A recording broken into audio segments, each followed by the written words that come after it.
Team India के chief selector का इस्तीफा।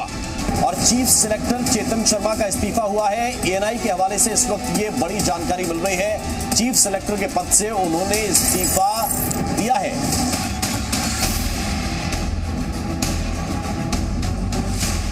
चेतन शर्मा का गेम ओवर। टीम इंडिया में फिटनेस के खेल पर जी न्यूज ने बहुत बड़ा खुलासा किया है। जी न्यूज के खुफिया कैमरे में खुद बीसीसीआई के चीफ सेलेक्टर चेतन शर्मा ने फिटनेस को लेकर ढेर सारे कबूलनामे किए हैं। चेतन शर्मा ने माना है कि कई अनफिट खिलाड़ी फिट होने के लिए इंजेक्शन का इस्तेमाल करते हैं। 80% में भी ये तो बीमार रहते हैं, तो चुपचाप जाकर कोने में जाकर इंजेक्शन लगेंगे, सब फिट है। जितनी बड़ी खबर उतना बड़ा असर।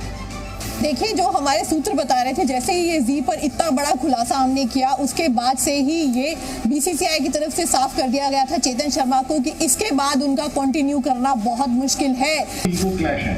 गांगुली वो ये सोच रहा है कि मुझे हटाया गया है कैप्टनसी से, ये गांगुली ने, तो उसकी मैं मर्जी ठोकूंगा। जी न्यूज निडर भी लीडर भी। ये भी देखिए, दो बड़े नेता बैठे होते हैं आमने सामने, तो एक ईगो तो रहता है ना, छोटा मोटा।